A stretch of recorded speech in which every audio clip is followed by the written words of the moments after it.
In 1986, researchers measured a cabin built in 1847 during a Wisconsin winter night. Outside, -38 degrees. Inside, with just a small hearth fire, 68 degrees.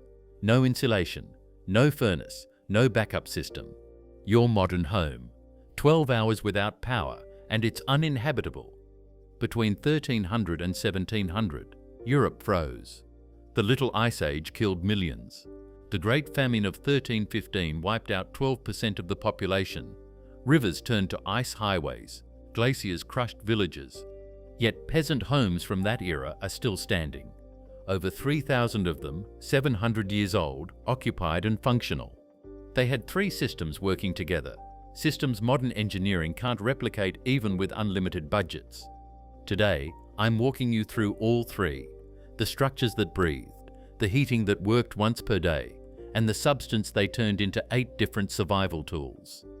This is what kept millions alive when temperatures that would kill you in hours lasted for centuries. Their solution was elegantly simple: get the house off the ground. Instead of sinking the main load-bearing posts directly into the earth where they would rot, they placed them on foundational cushions of stone. These pad stones, often just large flat stones, distributed the weight of the timber frame while keeping the vulnerable end grain of the wood clear of moisture. Excavations at medieval sites consistently reveal these stone foundations, some showing evidence of multiple rebuilds over centuries. This wasn't just about preventing rot, it was a form of passive thermal engineering that modern green building practices have rediscovered. By minimizing direct contact with the ground, they reduced thermal bridging, the process where cold is conducted from the ground into the structure.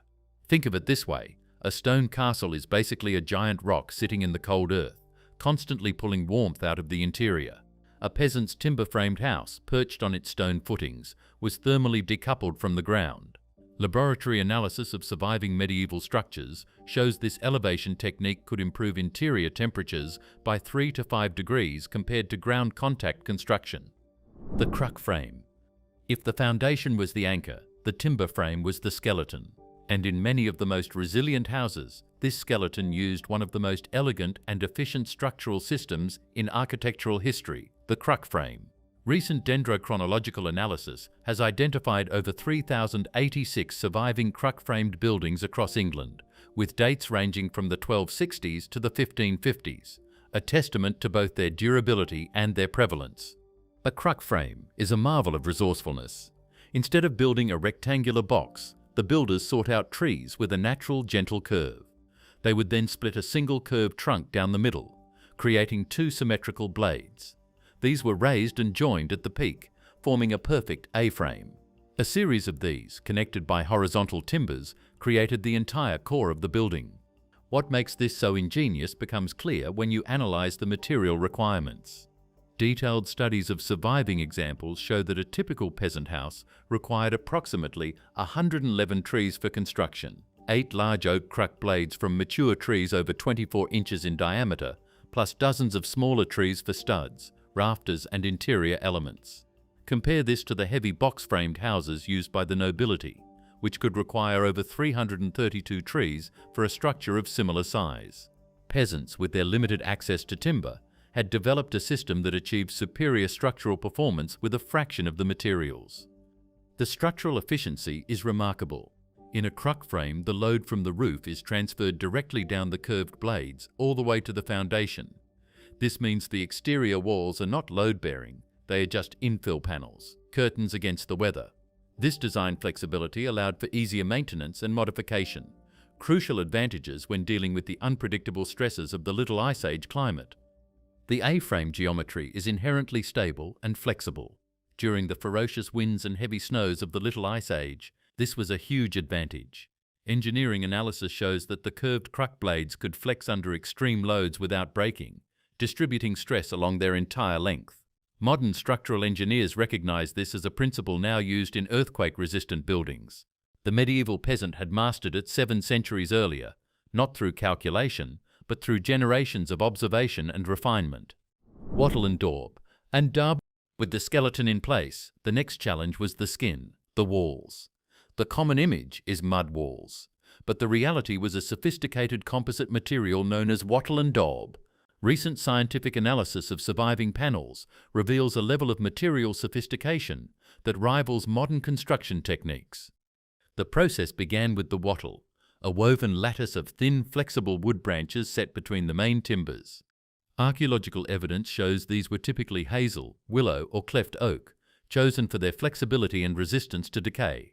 The weaving pattern varied by region, but analysis shows it was engineered to create maximum surface area for the daub to adhere to while maintaining structural integrity. The daub itself was the secret sauce, and laboratory analysis has revealed its true complexity. It was a carefully calibrated mix of clay for adhesion and thermal mass, sand to reduce cracking, a binding agent like straw or animal hair for tensile strength, and often animal manure. The manure wasn't just expedient, it was functional. The undigested fibers added to the wall's insulation and binding strength, while the ammonia may have acted as a preservative against insects and fungal growth. Thermal testing of wattle and daub panels from surviving medieval buildings shows remarkable insulation properties. The thousands of tiny air pockets and the sheer thermal mass of the wall absorbed heat slowly from interior fires and radiated it back at night, moderating the internal temperature. Measurements show that a properly constructed wattle and daub wall could maintain interior temperatures 8 to 10 degrees warmer than exterior conditions with minimal heating. The breathability of the system was equally crucial. Unlike modern walls sealed in plastic vapor barriers, wattle and daub is naturally vapor permeable. It allows moisture to pass through naturally, acting like a wick that draws moisture away from the structural timbers and lets it evaporate. This moisture management is a fundamental reason why these 700-year-old frames survive today when many modern timber structures rot within decades. Chemical analysis of daub samples reveals regional variations in composition, suggesting local adaptation and continuous refinement. Some areas added blood as a binder, others used lime, and coastal regions often incorporated salt-resistant additives. This wasn't primitive trial and error.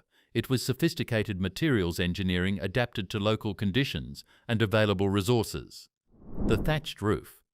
The roof was the final line of defense, and here again, peasants turned a humble material, straw or reeds, into a high-performance system that modern sustainable building practices are rediscovering. A properly constructed thatched roof was a thick, carefully layered blanket, often 18 to 24 inches deep, requiring specialized knowledge and considerable skill to install and maintain. The engineering advantages were immense. First and foremost was insulation. Thatch is one of the best natural insulators available, with thermal properties that exceed many modern materials. Its secret is trapped air. The countless hollow stems create millions of tiny air pockets, providing a massive barrier to heat loss. Thermal imaging of occupied thatched buildings shows that even with roaring fires inside, the exterior surface of the thatch remains near ambient temperature, clear evidence that virtually no heat is being lost through the roof. The layering technique was crucial. Master thatchers developed regional styles that optimized for local climate conditions. The bottom layer, called the eaves course, was laid thick and tight to shed water rapidly. Successive layers were combed and aligned to create a weatherproof surface that could withstand decades of wind and rain. The ridge, where the two roof slopes met, required specialized techniques using twisted straw spars and weighted liggers to prevent wind uplift. Weatherproofing properties were equally impressive. A properly built thatched roof is completely waterproof. Its dense construction and steep pitch, typically 45 to 55 degrees, ensuring that driving rain simply cannot penetrate. Archaeological evidence from waterlogged sites shows that well-maintained thatch could last 40 to 60 years before requiring replacement, with regular maintenance extending its life even further. Snow load management was critical during Little Ice Age winters. The steep pitch allowed natural shedding of light snow, while the thick insulation prevented ice dam formation that could damage modern roofing systems. Historical accounts describe thatched roofs supporting snow loads that would collapse modern structures, testament to both the material strength and the framing system beneath. The integrated heating system. At the center of it all was the heating system, and here medieval peasants developed solutions that modern sustainable heating advocates are rediscovering. The earliest houses featured open hearths, fires lit on clay floors in the middle of the room, with smoke finding its own way out through gaps in the thatch or dedicated smoke holes. To modern sensibilities, this sounds unbearable, but archaeological evidence reveals the sophisticated reasoning behind this approach. The smoke wasn't just tolerated, it was harnessed as a preservation tool. Wood smoke, rich in chemicals like creosote and other compounds, effectively smoke-cured the entire structure. Analysis of timber from surviving medieval buildings shows penetration of these preservative compounds deep into the wood fibers, killing wood-boring insects and preventing fungal growth. This constant fumigation is a major factor in the incredible longevity of these buildings. Heat management was equally sophisticated. While modern heating systems focus on rapid heat delivery through forced air or radiant systems, the open hearth created a different thermal environment. The fire radiated heat in all directions, warming not just the air but also the thermal mass of the clay floor, the stone hearth, and the surrounding earth. This stored heat was released slowly throughout the night, maintaining more stable temperatures than rapid burn heating systems. The integration of livestock was a masterstroke of thermal engineering. Archaeological evidence from excavated longhouses shows that families and their animals often shared the same roof, separated only by a low partition or screen. A single cow generates approximately 1,500 BTUs per hour of body heat, equivalent to a small space heater running continuously. Multiple animals created a significant heating zone that helped warm the entire structure. Modern analysis shows this arrangement could raise interior temperatures by 5 to 8 degrees compared to human occupation alone. Chimney development represented a major technological advancement that spread gradually from the 12th century onward. The addition of a proper chimney and fireplace allowed for more controlled combustion and better smoke removal, but early adopters had to balance the improved air quality against the heat loss through the chimney. Archaeological evidence suggests many peasant houses went through multiple heating system upgrades over their lifespans, adapting to changing fuel availability and technological improvements. The enduring legacy. For centuries, we've pictured medieval peasants living in squalor, in flimsy hovels that were a testament to their primitive existence. But the evidence, preserved in the blackened oak of a cruck blade and the ancient daub of a 700-year-old wall, tells a different story. These weren't just huts, they were masterfully engineered structures, born from the crucible of the Little Ice Age and refined through generations of adaptation to climate extremes. The thousands of these homes still standing are not a historical anomaly. They are the surviving proof of a lost school of architecture that understood principles modern builders are only rediscovering. These builders were not primitive, they were survival engineers of the highest order, working within constraints that would challenge any modern architect. They understood that a building's true strength isn't always in its mass, but in its ability to flex and adapt. They knew that to stay warm, a house must first be able to breathe. They proved that sophisticated engineering doesn't require complex technology. It requires deep understanding of materials, climate, and human needs. The medieval peasant house represents more than historical curiosity. It demonstrates that sustainable, resilient design isn't the sole property of the 21st century. The solutions developed by peasant builders during the Little Ice Age, thermal efficiency, material sustainability, structural adaptability, and environmental responsiveness, address challenges that remain relevant today. Climate change, resource scarcity, and the need for resilient communities make these historical lessons increasingly valuable. Archaeological investigation continues to reveal new aspects of medieval building sophistication. Each excavation adds to our understanding of how these structures functioned as complete environmental systems, not just shelters. The integration of heating, ventilation, moisture management, and structural systems in medieval peasant houses represents a holistic approach to building that modern construction is struggling to rediscover. These wattle and daub homes worked across most of Europe, but in Scandinavia, northern Russia, the Alps, where temperatures hit -40 for months, peasants needed more. They needed the log cabin, not a vacation retreat. A thermal fortress that could maintain livable temperatures for 3 days with no fire at all. Modern homes can't do this. Let me show you why theirs could. If this is valuable, hit that like button. It helps more people find this. Section 1. The Modern Failure. A house of cards against the cold. Walk into any modern home during winter and you feel the evidence of a fundamental problem. That constant hum of the furnace, cycling every 15 minutes. The uneven temperatures. Walk near a window and feel that cold draft. Modern construction is built on a flawed premise. We can overcome the cold with brute force. The result is a house completely dependent on continuous energy input. The moment that stops, the house begins its rapid descent toward outside temperatures. The numbers are startling. The average modern American home loses approximately 1 degree Fahrenheit per hour during a power outage when outside temperature is around freezing. In a severe cold snap at -10 degrees, that rate doubles. Within 12 hours, a modern home reaches dangerous temperatures. Why? The problem is thermal mass, or rather, the complete lack of it. Modern homes are built with thin materials, 2x6 studs with insulation, half-inch drywall, thin siding. These materials slow heat transfer, but do not store heat. They have almost no thermal capacity. Think of it like this. Insulation is like a thin windbreaker. It blocks wind. But the moment you stop generating body heat, you get cold fast. Thermal mass is like a thick wool coat warmed by a fire. Even after you step away, that coat keeps radiating warmth for hours. And there is another problem: air infiltration. Despite all the house wrap and vapor barriers, the average new home has the equivalent of a 2-foot by 2-foot hole in the building envelope. Your furnace is not heating your home.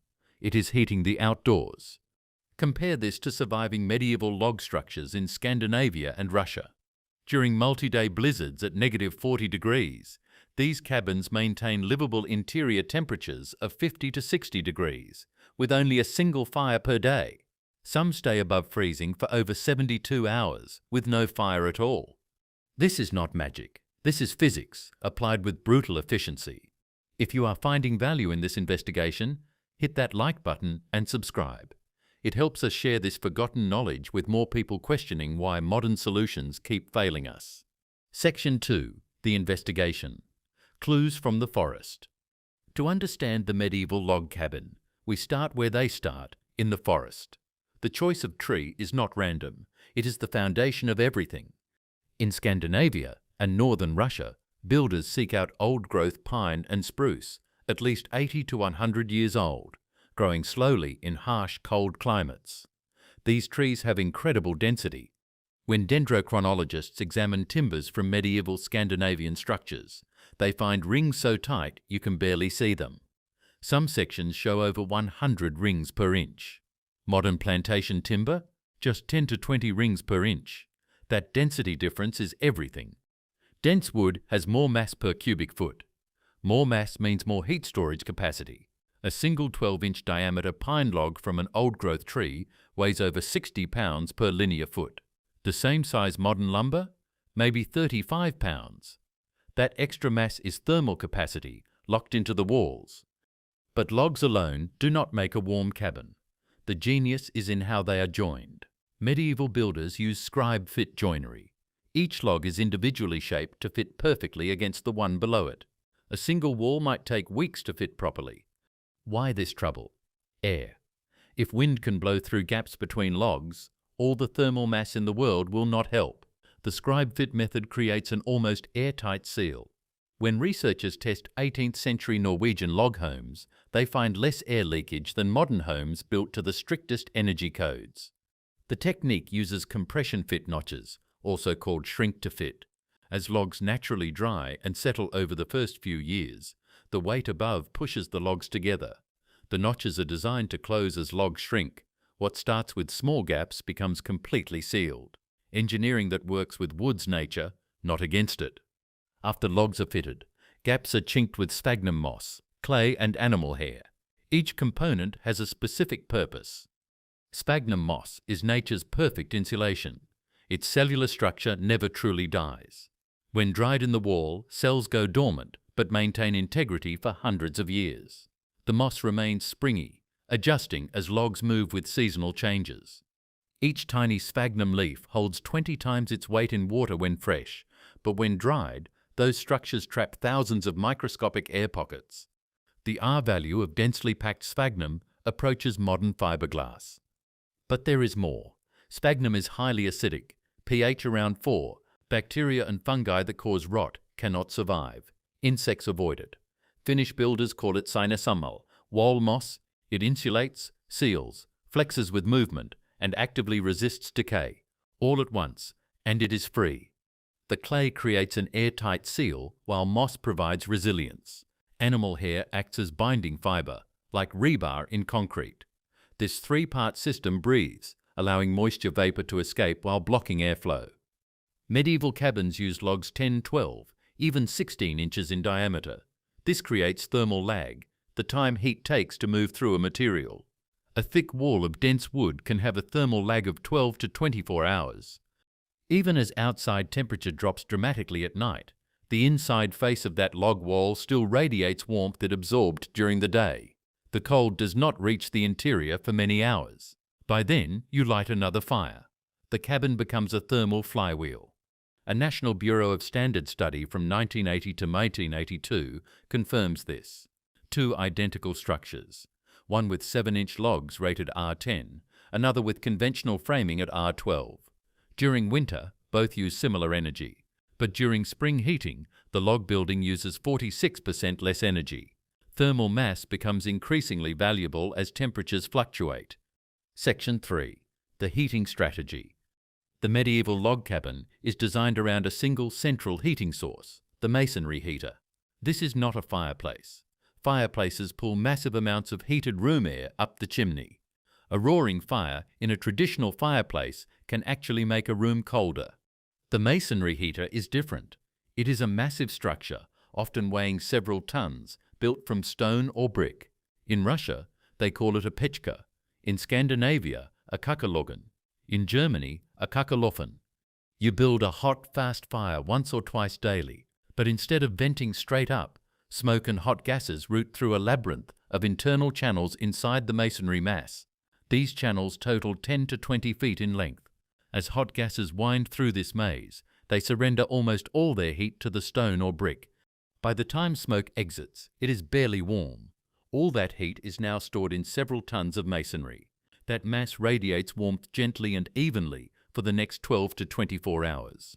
Surface temperature stays around 100 to 150 degrees Fahrenheit, warm enough to feel wonderful, but not dangerous.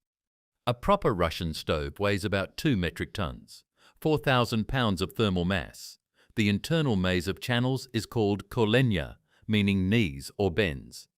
The fire brick holds 80% more heat than cast iron, while its heat conductivity is 1/45 that of steel. The brick absorbs heat rapidly but releases it slowly.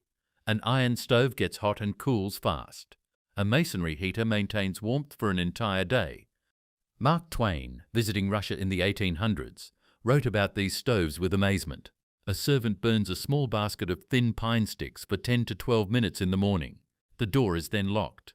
The stove's surface is never too hot to touch, yet the room stays warm until past midnight, all from 12 minutes of fire. This is radiant heat. It heats objects and people directly, not the air. No hot ceiling and cold floor. The whole room feels evenly warm. Medieval builders placed the heater in the center of the home, with the mass forming one wall of a sleeping alcove. At night, you sleep with your back against warm stone. Some designs have baking ovens built into the structure, or heated benches.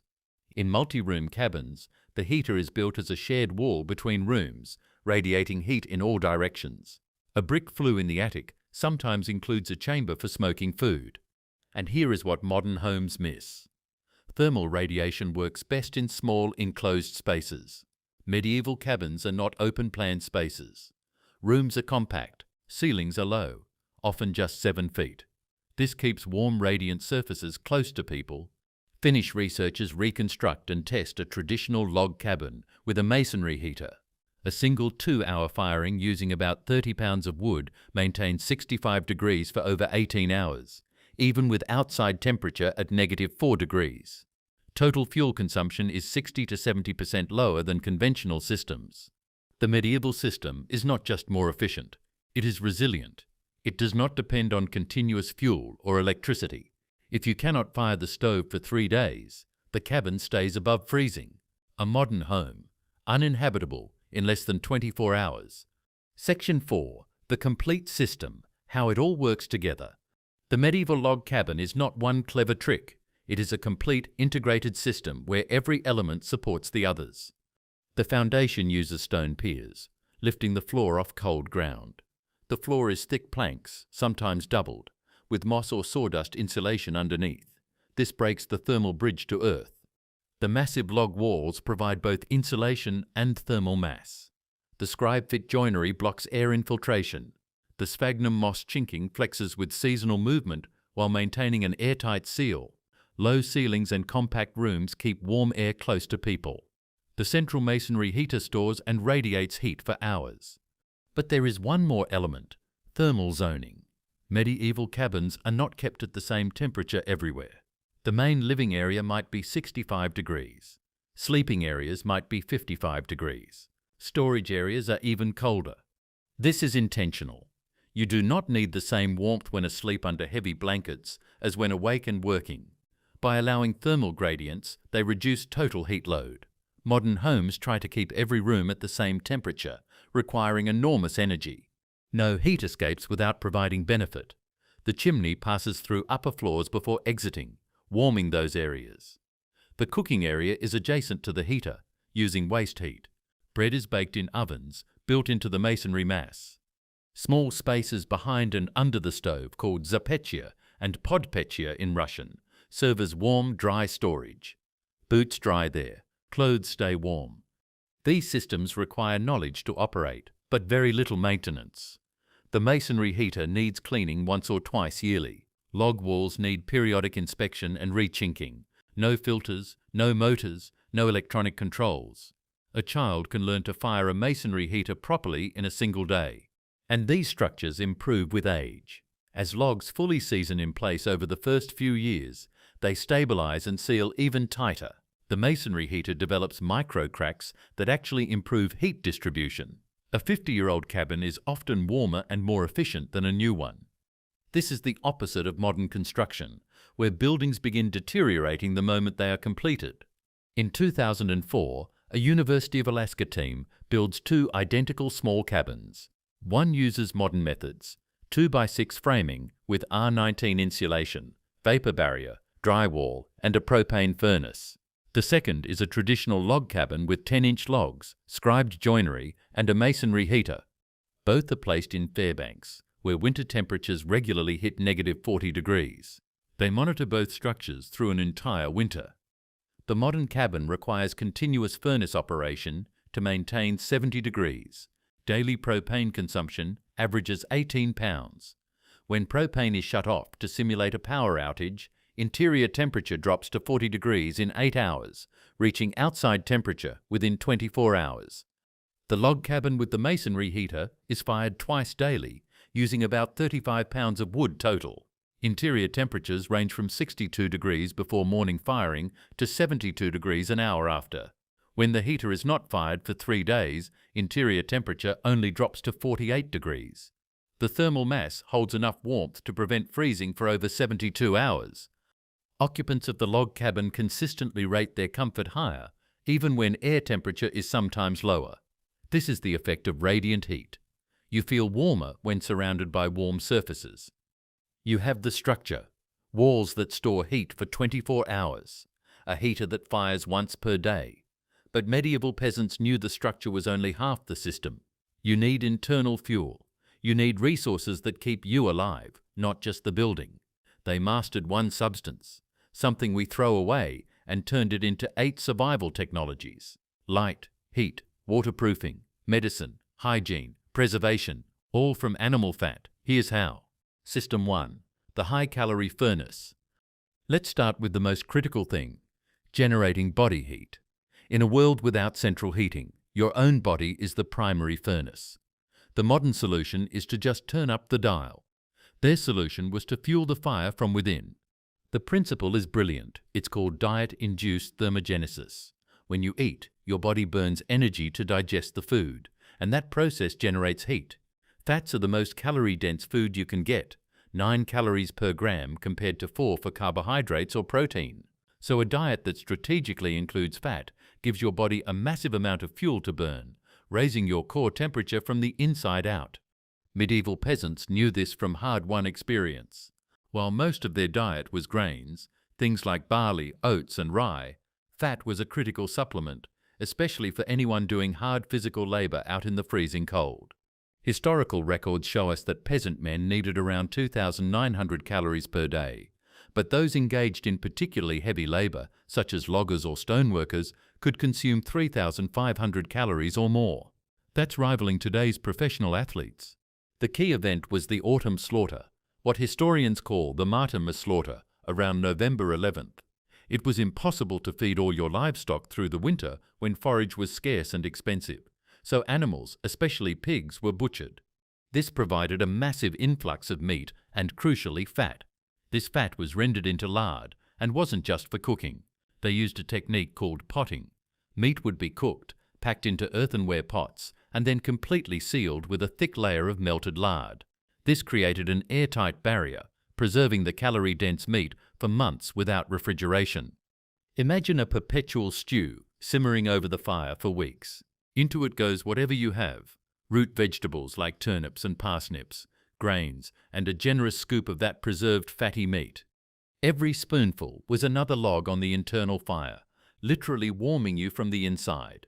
This wasn't gluttony or indulgence. It was a calculated survival strategy, turning their own bodies into the main source of warmth. When you understand that a single gram of fat provides more than twice the energy of protein or carbs, you realize these people weren't primitive. They were running a highly optimized biological heating system. System 2. The tallow lamp. A personal sun. Picture this. It's the dead of winter and the sun sets at 4 p.m. You're facing 16 hours of darkness in a small drafty hut. The battle against the cold becomes a battle against the dark. For a peasant family, light was more than a convenience. It was safety, comfort, and psychological survival. And again, the solution was animal fat. The primary light source for the common person wasn't the clean-burning beeswax candles of the rich. Those were expensive and reserved for churches and nobility. It was the tallow candle, or the even simpler rushlight. Tallow is the hard fat rendered from cattle or sheep, specifically from around the kidneys and organs. To make candles, they'd melt the tallow and repeatedly dip a wick, usually made from twisted hemp or flax, into it, letting each layer cool and build up. Each dipping added thickness until you had a functional candle. For the poorest households, there was the rushlight. They'd gather rushes from nearby wetlands, peel them carefully to expose the soft pith inside, and soak them in melted fat. The saturated rush was both the fuel and the wick. You'd place it at an angle in a simple metal holder, light the end, and it would burn slowly, giving off a small but steady flame. But here's the forgotten genius. These weren't just lights. They were miniature heat sources. Now, don't misunderstand me. A single tallow candle isn't going to heat a room, but think of it as a tiny personal fireplace. The radiant heat from a candle flame held close is just enough to warm your frozen fingers while you're mending clothes or fixing a tool after dark. In a space where the only other heat is a central fire pit that's constantly battling drafts, these small portable flames were vital satellites of warmth scattered around the living space. Of course, it wasn't perfect.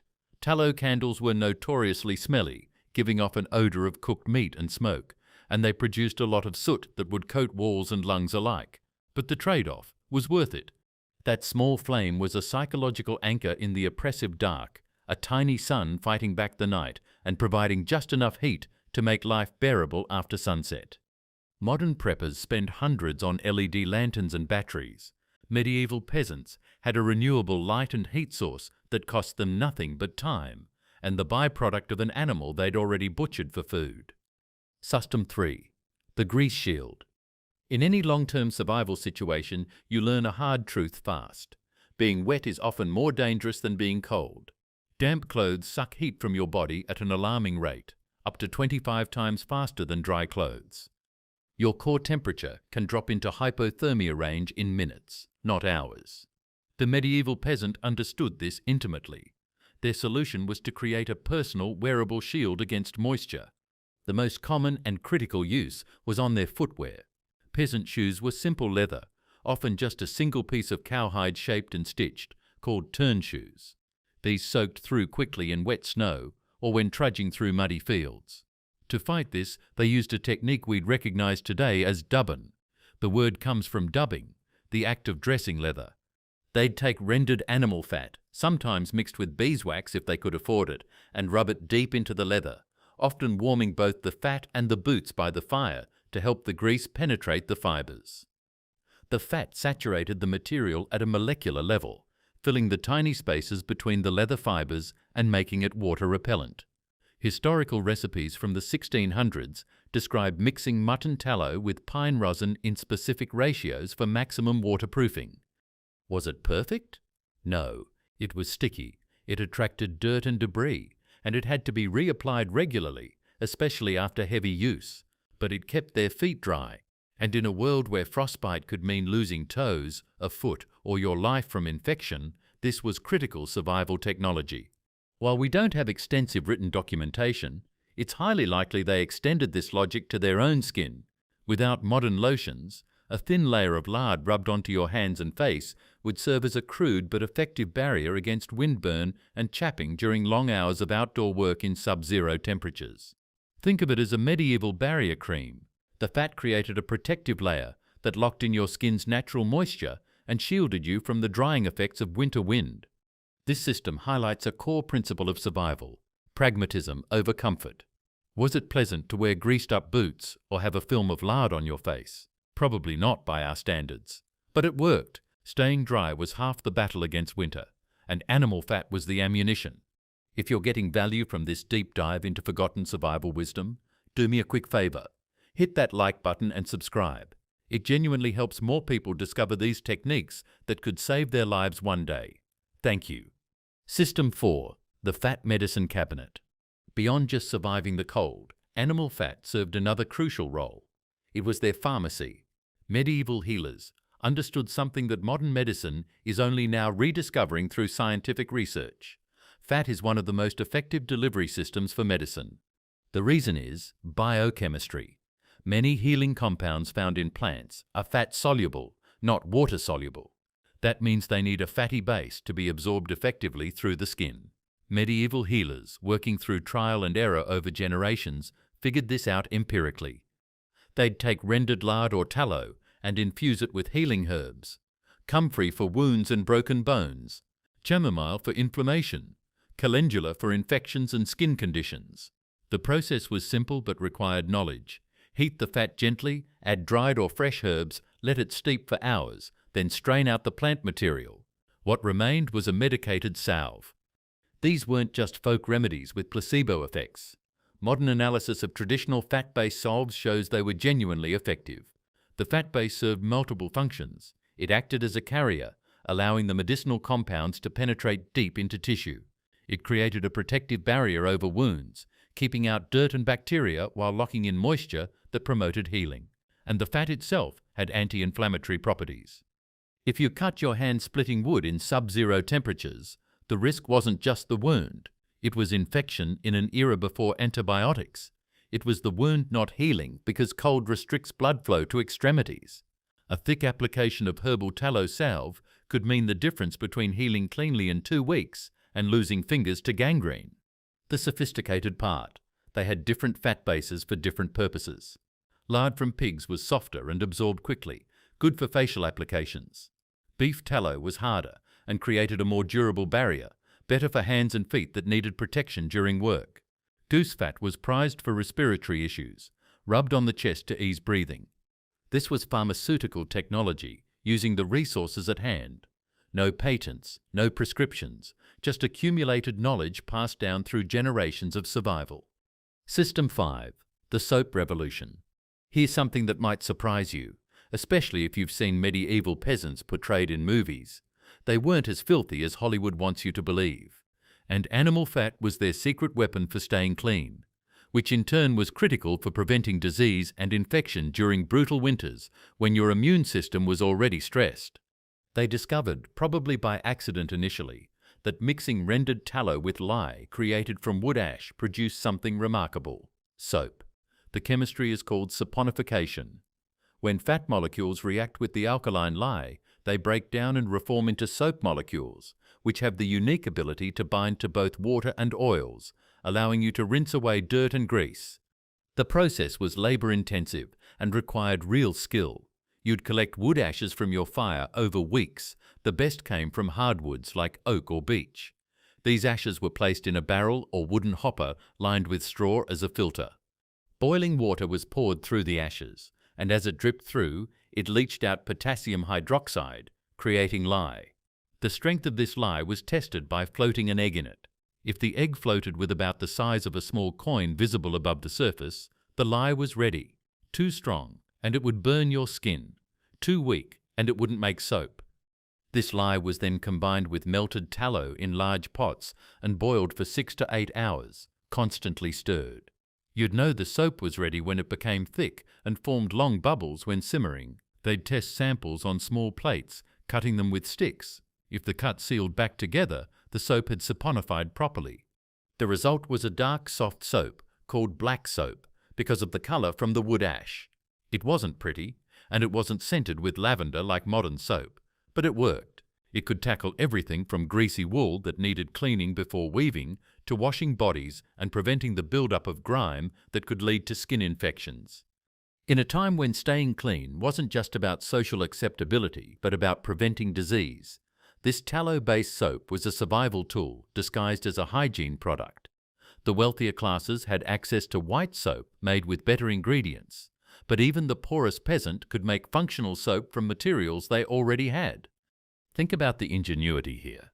They took two waste products, ash from fires they'd burn anyway, and fat from butchered animals, and through knowledge of chemistry they didn't have words for yet, they created a cleaning agent that kept them healthy through winter's worst. System 6. Sealing the shelter. A peasant's wattle and daub hut was a constant battle against drafts. The structure was simple. A wooden frame filled with woven branches, wattle, and plastered with a mixture of clay, dung and straw, the daub. Every crack, every gap was a place for precious heat to escape and bitter cold to invade. So their survival system extended from protecting their bodies to fortifying their homes. Now their primary insulation wasn't fat itself, but other animal byproducts. After the autumn slaughter, animal hides that weren't turned into leather for clothes or shoes were stretched and used as heavy curtains. These were hung over drafty doorways or the small window openings, acting like thick wind-blocking barriers. A well-placed hide curtain could reduce heat loss through a doorway by more than half. But the fat still played a clever and practical role. The daub plaster, that mixture of clay and straw, would crack as it dried out and weathered through seasonal changes. These cracks were more than cosmetic problems. They were thermal leaks. While we don't have extensive written documentation, it's highly plausible, based on what we know of their resourcefulness, that peasants created a primitive caulk by working animal fat into soft clay or mixing it with ash to create a pliable paste. The fat would have served multiple functions in this mixture. Its sticky, adhesive quality would help it cling to the cracks. Its water-resistant properties would prevent moisture from seeping through and causing more damage. And as it hardened, it would create a flexible seal that could withstand some expansion and contraction from temperature changes. Archaeological evidence from preserved medieval structures shows repairs in daub that have unusual compositions, suggesting various experimental mixtures. The principle makes perfect sense. If fat waterproofs leather and preserves food, why wouldn't you use it to seal your home? It was this waste not, want not philosophy that defined their existence. The bloody, messy process of butchering an animal, something that happened once or twice a year, was transformed into a cascade of life-saving resources that lasted months. The fat, which we might see today as a greasy byproduct to be discarded, was elevated to a critical multi-purpose tool. It was food. It was fuel for light. It was waterproofing for boots and possibly skin. It was medicine. It was soap. And it was a component of shelter maintenance. Every part of the animal was used. Nothing was wasted, because waste meant death. System 7. The ultimate preservation technology. Remember that autumn slaughter I mentioned? The fat from those animals became something even more impressive than just cooking fuel or candle material. It became essentially a time machine for food preservation. By mixing dried, thoroughly pounded meat with rendered fat in a careful ratio, approximately 1:1 by weight, medieval and early modern people in various cultures created what military researchers would later call the ultimate survival food. The fat served as a complete barrier against oxygen and moisture, the two things that cause food to spoil. The process required precision. First, Meat was cut into thin strips and dried until completely brittle, either in the sun, over a slow fire, or in the cold, dry air of winter itself. This removed virtually all moisture. The dried meat was then pounded, sometimes for hours, until it became almost powder-like in consistency. This increased the surface area, allowing the fat to coat every particle. Melted tallow was then mixed in while still warm but not hot enough to cook the meat further. The ratio was critical. Too little fat and air pockets remained where bacteria could grow. Too much fat, and the mixture became too soft and rancid fats could separate. When done correctly and packed into sealed containers, this fat-preserved meat could remain edible for years, even decades. Modern military studies conducted in the 1960s found that people could survive for extended periods on surprisingly small amounts of this fat-meat combination, around 1,000 calories worth during starvation conditions. The fat provided concentrated energy, while the protein maintained muscle mass. During the hardest months of winter, from January through March, when stored vegetables were running low and no fresh food was available, this fat-preserved meat was often the difference between starvation and survival. A family might have 50 or more pounds of this mixture stored away, representing thousands of calories that wouldn't spoil no matter how long or cold the winter became. Think about what this represents. Without electricity, without canning, without freeze-drying, they had a shelf-stable protein source that could outlast any modern MRE. And the key ingredient was the one thing we throw away: pure animal fat. System 8. The tool protector. In medieval winter, your tools were your lifeline. There were no hardware stores, no Amazon deliveries, no way to quickly replace a broken or damaged tool. A broken axe meant you couldn't split firewood, which meant you couldn't heat your home. A rusted plough meant you couldn't prepare fields in spring, which meant no crops, which meant starvation. Tool maintenance wasn't a hobby, it was life or death serious. And once again, animal fat provided the solution. They'd coat their metal tools, axes, saws, knives, farm implements, with a thin layer of tallow. This wasn't a casual wipe down, it was a deliberate preservation technique. The process was simple. After using a tool, especially if it had gotten wet, they'd warm it slightly by the fire to drive off any moisture. Then they'd rub tallow over every metal surface, working it into any joints or moving parts. The fat created a hydrophobic barrier, a protective shield against moisture and oxygen, the two elements that cause rust. In the humid, wet conditions of a medieval dwelling, where water vapor from cooking, breathing, and damp clothes constantly filled the air, unprotected metal would rust within days. But there's more. In freezing conditions, metal becomes brittle. It can crack or shatter under stress. The thin film of fat coating the metal provided a tiny amount of insulation and, more importantly, reduced the direct impact of extreme temperature changes. A tool stored near the fire wouldn't experience quite as violent a thermal shock when taken outside into -20°F air if it had a protective fat layer.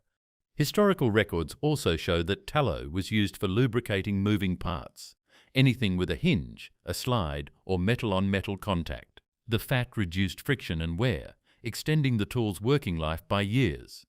Some craftsmen took this further, mixing tallow with other substances. Blacksmiths would create special protective compounds by melting tallow with beeswax for a harder finish, or mixing it with fine ash to create a mildly abrasive paste for cleaning before applying a pure fat layer. The sophistication here is easy to miss. They were practicing preventive maintenance, using material science principles they couldn't articulate but understood through generational experience. That thin film of animal fat represented the difference between having functional tools and facing winter helpless. So there you have it, 8 interconnected systems that reveal how medieval peasants transformed animal fat, something we literally throw away, into a complete survival infrastructure covering heating, lighting, waterproofing, medicine, hygiene, food preservation, and tool maintenance. This wasn't primitive desperation. This was sophisticated systems thinking refined over generations, proving that nature provides everything we need if we're clever enough to recognize it. Today, we've traded this resilience for fragile convenience, becoming dependent on supply chains and electricity for survival. But here's my challenge to you. Go to your local butcher this week, get some beef fat trimmings for free or nearly free, render a small batch, and make just one tallow candle. Light it on a dark evening, feel the heat it gives off, and you'll understand in that moment what medieval peasants knew instinctively, that forgotten wisdom isn't just historical trivia, it's life-saving knowledge we abandoned too soon. Which of these 8 systems surprised you most? And are you actually going to try this? Let me know in the comments below. Thanks for watching, and I'll see you in the next one where we continue uncovering the forgotten wisdom of the past. Wisdom of the past. Wisdom of